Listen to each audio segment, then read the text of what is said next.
সরকারের সবগুলি সাংবিধানিক সুবিধা নিয়ে তারপরে সংবিধান মানবে না, তা তো হইতে পারে না। সবগুলি সংবিধানের প্রোটেকশন নিয়ে তারপরে সংবিধান মানবে না, এটা তো হইতে পারে না। মানে এটা পরিষ্কার।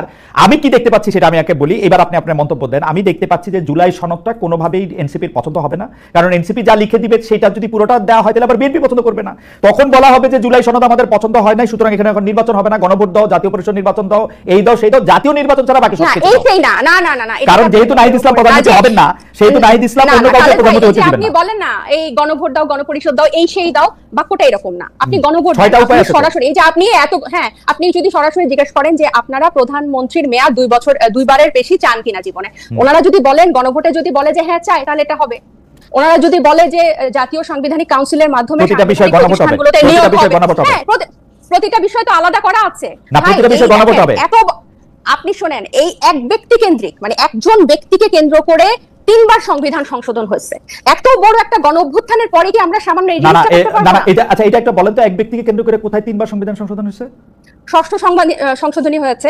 এই যে আব্দুল সাত্তার তিনটা আলাদা ব্যক্তিকে কেন্দ্র করে 3টা সংশোধনী হয়েছে, এক ব্যক্তিকে কেন্দ্র করে 3টা হয় নাই। এক ব্যক্তি কেন্দ্রিক মানে 3টা। আচ্ছা, মানে একজন পার্সন। আমি বলছি যে এই এবং এই গণঅভ্যুত্থানটার পর আমি বলছি কেন যে এই গণভোটটাকে কেন আপনারা এটাকে একটা ঝামেলার বিষয় মনে করছেন, যে হে গণভোট, গণপরিষদ, হ্যান ত্যান, এই ব্যাপারটা কিন্তু অনেকটা হালকা হয়ে যায়।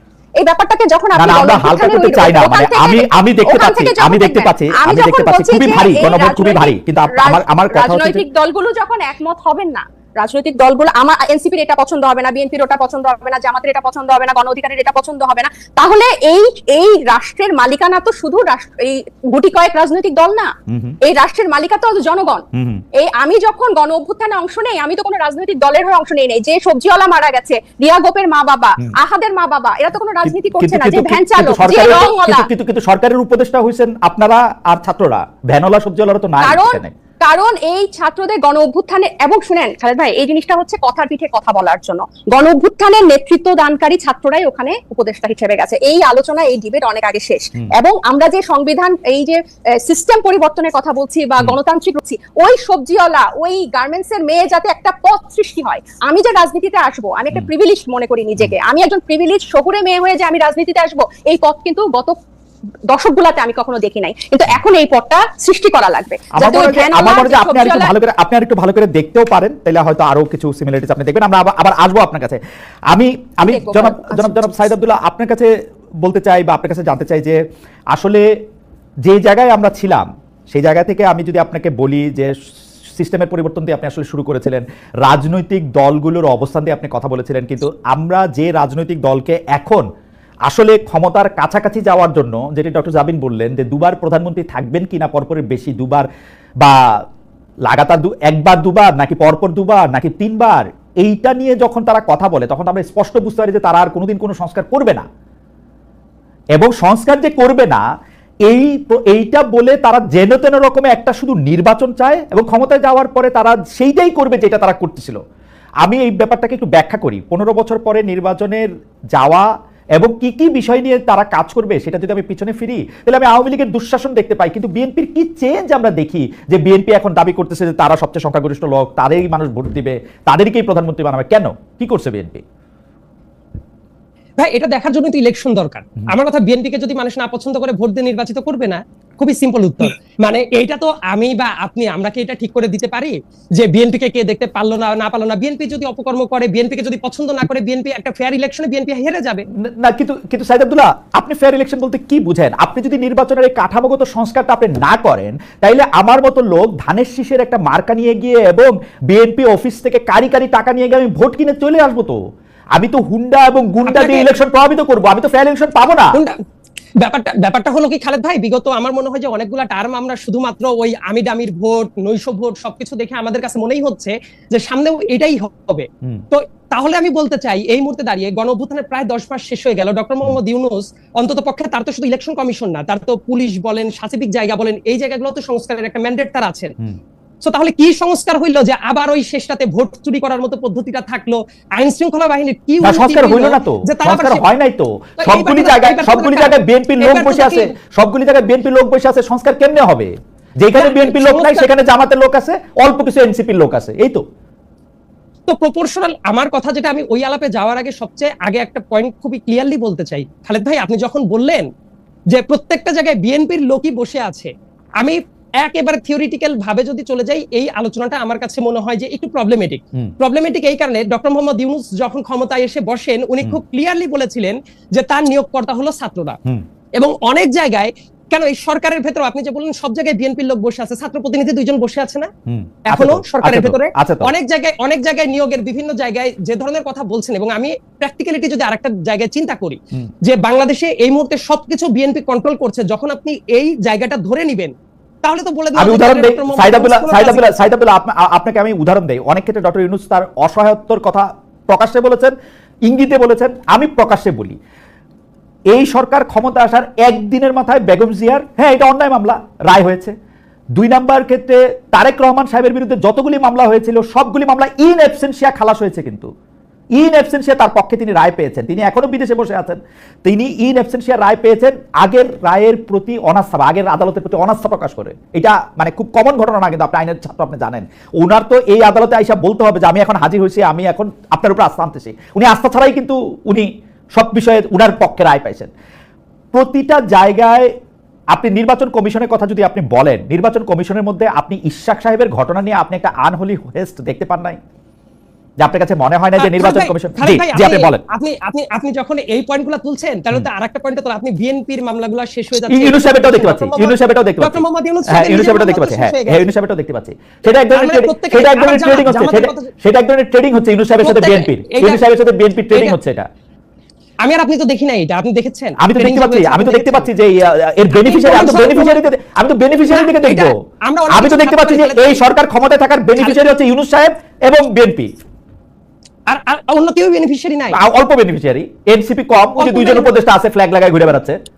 আচ্ছা এটা আবার একটা ঘটনাও আছে, ধরেন যে বিভিন্ন জায়গায় তাদের যে স্টেক যে সংখ্যাটা, বাংলাদেশে তো অতীতে মোটা দাগে তো 2টা দলই ছিল, জামাত ছিল, এনসিপি নতুন দল, তাদের সংখ্যার অনুপাতে দেখা যাবে যে তারা ওই পরিমাণ বেনিফিটটা পাচ্ছে। আপনি তো একদিন এসে যদি বলেন এই মুহূর্তে আওয়ামী লীগ নাই, তাহলে বিএনপিও কোথাও থাকবে না, এর মিনিং হলো তাহলে ওই জায়গাগুলোতে কারা থাকবে? এই বেনিফিটের প্রশ্নটা যখন আপনি করলেন, এর মিনিংটা হলো ইউনূস সাহেবও বেনিফিট নিচ্ছেন, বিএনপিরও যদি কথা বলেন আছে, জামাত বলেন জামাত বেনিফিট পাচ্ছে না। তার বাইরে তো জনগণ আছে ভাই, যারা বিএনপি, জনগণ তো অবশ্যই আছে, কিন্তু এককেন্দ্রিক ভাবে আমার মনে হয় যে ওইভাবে বলাটা আসলে খুব একটা সমীচীন হলো কিনা আমার একটু সন্দেহ লাগছে। প্রত্যেকেই এই জায়গাটা আসার জায়গাটা ছিল, কিন্তু একটা দল বেনিফিট পাচ্ছে, সব জায়গায় বসে আছে, এই কথাটা আমার মনে হয় যে মানে কারেক্ট। আচ্ছা আমি একটু কারেক্ট করি, আমাকে একটা দল বেশিরভাগ ভালো জায়গায় বসে আছে এবং বেশিরভাগ বেনিফিট পাচ্ছে। একটা দল বেশি, এটা কে ঠিক করবে? এই প্যারামিটারটা কে ঠিক করবে? এটা প্যারামিটারের প্রশ্ন না, আমি হচ্ছে যে উপসংহারটা দেখতে পাচ্ছি। আমি ফলত আমি গাছ থেকে কি ফল পড়তেছে সেটা দেখতে পাচ্ছি, এবং বিএনপির হুঙ্কার দেখতে পাচ্ছি, বিএনপির হুঙ্কার দেখতে পাচ্ছি ক্ষমতায় আসার আগেই। হুঙ্কার আরো অনেকেরই দেখতে পাচ্ছেন। হুঙ্কার যে ছাত্রটা বিশ্ববিদ্যালয়ের হলে ছিল, সেই ছাত্রটা মানে বিশ্ববিদ্যালয়ের হল থেকে বের হয়ে গিয়ে এখন এত বেশি পাওয়ার দেখাচ্ছে বিভিন্ন জায়গায়, এই চিত্রটাও তো দেখেছেন। তার মানে হলো তার পাওয়ার তো রক্তে কিনা, সাইদ আব্দুল্লাহ, তার পাওয়ার তো রক্তে কেনা। তো আপনার কি মনে হয় যে পাওয়ার, বিএনপির পাওয়ারটা দূরে এসে জুড়ে বসা? না, অ্যাবসলিউটলি নো খালেদ ভাই, এটা টোটালি অপোজ করার মতো একটা জায়গা। উনি এসে জুড়ে বসা যখন আপনি, আচ্ছা ঠিক আছে, আপনি অপোজ করেন, আপনি বিশ্বাস করেন খালেদ ভাই? আপনি এটা বিশ্বাস করেন? না, আমার বিশ্বাসের কথা আপনি বাদ দেন, আমার বিশ্বাসের কথা বাদ দেন খালেদ ভাই, আমার বিশ্বাসের কথা বাদ দেন। আমি অত্যন্ত রেসপেক্টফুল আমি বলছি, আপনি তো বললেন এটা উড়ে এসে জুড়ে বসে। আচ্ছা এটাকে আমি উদ্ধৃতি চিহ্নের মধ্যে দিলাম যে কেউ বলতেছেন, কেউ কিন্তু এনসিপির বা যে ছাত্রের কথা আপনি, ছাত্রছাত্রীর কথা আপনি বলতেছেন, তার যে অধিকারটা আদায়ের জন্য যে সে রক্ত দিছে সেটা আমি চোখে দেখছি। বিএনপিটা আমি কানে শুনছি। এবার বলেন, আপনি কানে শুনেছেন, তার মানে কেন বিএনপির কেউ মারা যায় নাই খালেদ ভাই? মারা গেছে। আপনি যখন বলছেন বিএনপির মারা গেছে, প্রথম যে ছাত্র আমাদের বন্ধুরা যাদেরকে আমরা মারা যেতে দেখেছি আমাদের এই আন্দোলনের অংশে, প্রথম কয়েকজনের নাম বলে তো ওয়াসিম আকরামের নামও চলে আসবে, চট্টগ্রামের, সে বিএনপি উইং এর ছিল, এবং একই সাথে বিএনপির হিউজ নাম্বার একজন মানুষ মারা গেছে, জামাতের অনেকে মারা গেছে। সো আপনি যদি বলেন যে ছাত্ররাই শুধুমাত্র রক্ত দিয়ে কেনা, এই ব্যাপারটা আমি এই আন্দোলনের একটা অংশ হিসেবে আমি খুবই তীব্রভাবে দ্বিমত পোষণ করলাম। এই জায়গায় রাজনৈতিক দল থেকে শুরু করে প্রত্যেকেরই খুব বড় রকমের স্টেক আছে। সো তাদের রক্তগুলো আমার মনে হয় যে সবার দেখা উচিত খালেদ ভাই। যদি আমরা না দেখি তাহলে কেউ আমাদের বলতেই পারে? রাজনৈতিক দলগুলো না, সাইদুল্লাহ আপনি রাগ করেন না, এবং যারা বিএনপির সমর্থক আছে তারাও রাগ করেন না, কিন্তু আমি জিনিসটারে যেভাবে দেখি সেভাবে আমি বলি যে রাজনৈতিক দলগুলির অংশগ্রহণ ছিল, কিন্তু বিএনপিকেও কিন্তু বারবার বলতে হয়েছে যে এটা একটা রাজনৈতিক আন্দোলন না, যাতে সব মানুষের আন্দোলন এটা হয়।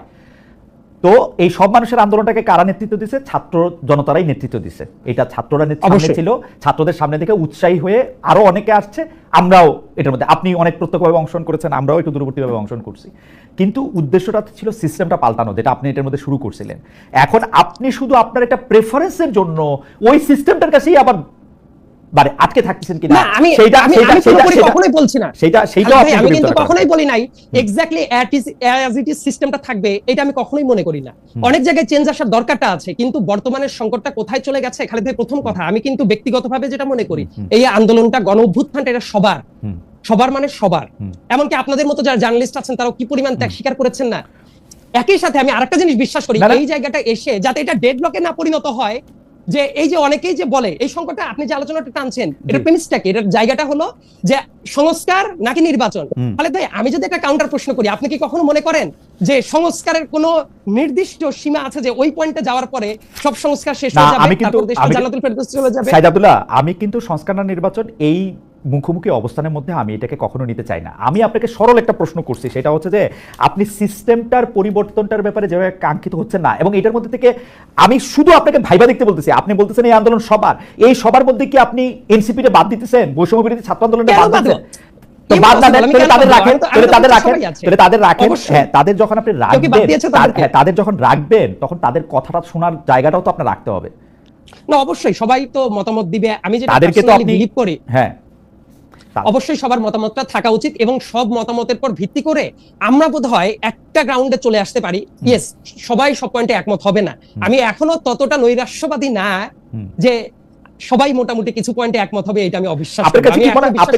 আমি সরাসরি জিজ্ঞেস করি আপনার কাছে কি মনে হয় না যে বিএনপি সংস্কার সম্পর্কে একটা সাংঘাতিক রিজিড অবস্থানে নিয়ে, এবং দুই, এই আন্দোলনের ভাগাভাগি জায়গায় মানে বিএনপির এটা স্বীকার করতে অসুবিধা কোথায় যে বৈষম্য বিরোধী ছাত্র আন্দোলনের ছাত্রদের নেতৃত্বে শেখ হাসিনাকে এখান থেকে সরাইতে হয়েছে, এখানে কার কি কৃতিত্ব ছিল সেগুলি বলার দরকার তো বিএনপি নাই, নাকি আছে? আপনি কি মনে করেন ওই কৃতিত্বটাও বিএনপি নিতে হবে?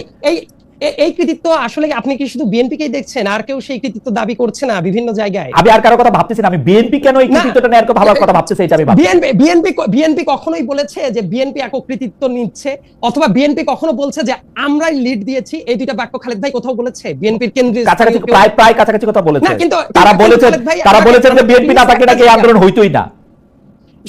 সেটা প্র্যাকটিক্যাল কারণ, সেটা ভিন্ন অনেক আলোচনা থাকতে পারে, সেই আর্গুমেন্টে আমি যেতে পারি। কিন্তু খালেদ ভাই, আমি আপনার কথাটাকেই ধরে আমি বলছি, বিএনপির কেন্দ্রস্থানীয় কেউ কি এই দাবি করেছে যে বিএনপির নেতৃত্বে আন্দোলন হয়েছে? একটা যদি উদাহরণ আমি পাই তাহলে মনে করবো আপনি যে পয়েন্টটা তুলেছেন না, এরকম বিএনপির নেতৃত্বে আন্দোলন হয়েছে সেটা বলে নাই। বিএনপি যে দাবিটা করে বা আপনি যে দাবিটা করেন, আপনার দাবিটা আমার কাছে খুব সুন্দর লাগছে। সেটা হচ্ছে আপনি বলেন যে একটা জায়গাকে অনেকবার আঘাত করা হলো, 100টা আঘাত করা হলো, 100তম আঘাতে গিয়ে ওইটা ভাঙা পড়লো, তাহলে কি আপনি 100তম আঘাতের কৃতিত্ব দিলেন কিনা? তো সেটা হচ্ছে যে বিল্ডিং এর জন্য ঠিক, এই আন্দোলনের জন্য ঠিক না। এই আন্দোলনটাকে আমি ফুটবল খেলার মাঠের সাথে তুলনা করতে পারি, যেখানে মধ্যে হচ্ছে সারা মাঠ অনেক খেলা হলো, গোল দিল হচ্ছে তাজনুবা জাবিন। আমি তাজনুবা জাবিনকে স্কোরার বলবো, আপনাকে না, আনফরচুনেটলি। আপনি স্কোরার বলবেন, কিন্তু কোনদিন কি খালেদ ভাই এইটা বলে যে যে স্কোর করেছে সেই একমাত্র ক্রেডিট দাবি দেয়? হ্যাঁ, অনেকেই বলে। হেডলাইনটা স্মরণ করেন, মেসির গোলে হারালো অমুক তমুককে। সেটা হেডলাইনটা, কিন্তু সবসময় কি এটা হয় খালেদ ভাই? বেশিরভাগ সময় হয়। বেশিরভাগ সময় না। আপনি ফুটবল খেলার কথা বলেন, ফুটবল আমার অনেক প্রিয় খেলা, কিন্তু আপনি যখন চিন্তা করবেন যে একজন স্ট্রাইকার গোল দিল, শুধুমাত্র সেই জিতিয়ে নিয়ে আসলো, এই জায়গাটা বোধ হয় যে ফুটবল খেলা আমার কাছে মনে হয় যে তাদের কৃতিত্বটাকে নিয়ে ভাগাভাগি করতে যাওয়াটাই এইটা বাংলাদেশের রাজনীতিতে একটা আনফরচুনেট জায়গা হচ্ছে। তাদের কৃতিত্ব তাদের জায়গায় দেওয়া দরকার ছিল। এবং একটা কথা বলি ভাই, আমার পার্সোনাল অপিনিয়নটা বলি, আমার মনে হয় যে তাহলে আপনি একটু খুশি হবেন। জি, যারা আন্দোলন করেছে আমরা তো সবাই সহযোদ্ধা মানুষ, এবং আমি দৃঢ়ভাবে বিশ্বাস করি এই আন্দোলনটা যখন থেকে শুরু হয়েছে, এই যে বৈষম্য বিরোধী ছাত্ররা যারা ছিল তারা নেতৃত্ব স্থানীয় জায়গায় ছিল, এইটা কেউ অস্বীকার করা কারোর জন্যই কখনোই উচিত হবে না। একই সাথে এই পয়েন্টটা এইভাবে আসা উচিত, তাদের আন্দোলনে কোটা সংস্কার আন্দোলনটা শুরু হলো, কোটা সংস্কার আন্দোলন ধীরে ধীরে গণ অভ্যুত্থানের দিকে এগিয়ে গেল, এবং রাজনৈতিক দলগুলো খুবই গুরুত্বপূর্ণ রোল প্লে করেছে। মানে ছাত্রদের স্টেকও থাকবে, রাজনৈতিক দলগুলোকেও আপনি একদম নালিফাই করে দিবেন, সেটাও একটা নালিফাই। আমার মনে হয় যে নালিফাই প্রশ্নটা করতে আসলে এটা আমি বুঝতে পারতেছি না। সাইদ আব্দুল্লাহ, আমরা আবার আসি আপনার কাছে। অনেকেই এই কথা বলে যে রাজনৈতিক দলগুলো কিছু ছিল না, রাজনৈতিক দলগুলো কিছু ছিল না। আমি কিন্তু উল্টাটা দেখি সাইদ আব্দুল্লাহ, আপনি এটা একটু বিবেচনা করে দেখবেন। আপনি দেখবেন বিএনপির লোকেরা বলে মানে কি করলে জানি কে ভেসে যাবে। বিএনপির লোকেরা বলে দৌড়ানি দিলে বঙ্গোপসাগরে পড়বে। আরেকজন বলে, এরকম রেটরিক কি শুধু বিএনপির লোকজন বলছে, অন্য কেউই বলছে না? সংস্কার প্রস্তাব না মানলে সেই প্রস্তাবটা কোরআন শরীফের বিরোধিতা করা হবে, এমন কথা কেউ বলে না? ও হ্যাঁ হ্যাঁ, এগুলিও বলে। আবার এনসিপির অনেকে এমন কথাবার্তা বলে যেটা রাজনৈতিক দলকে, যেমন দুই একটা বলেন তো, আমার যেমন এর শেষ ওকে সাইদ আব্দুল্লাহ আসতেছি আপনার কাছে, সাইদ আব্দুল্লাহ আসতেছি আপনার কাছে। খুবই খুবই খুবই জমে উঠেছে আলোচনা, খুবই মানে জীবন প্রাণ দিয়ে সাইদ আব্দুল্লাহ আমাকে বোঝাতে চেষ্টা করছেন। আমি খুবই কি বলবো যে খুবই ছাত্রের মতো বুঝতে চেষ্টা করতেছি, আমি মনোযোগ দিচ্ছি কিন্তু সাইদ আব্দুল্লাহ, আমি মনোযোগ দিচ্ছি কিন্তু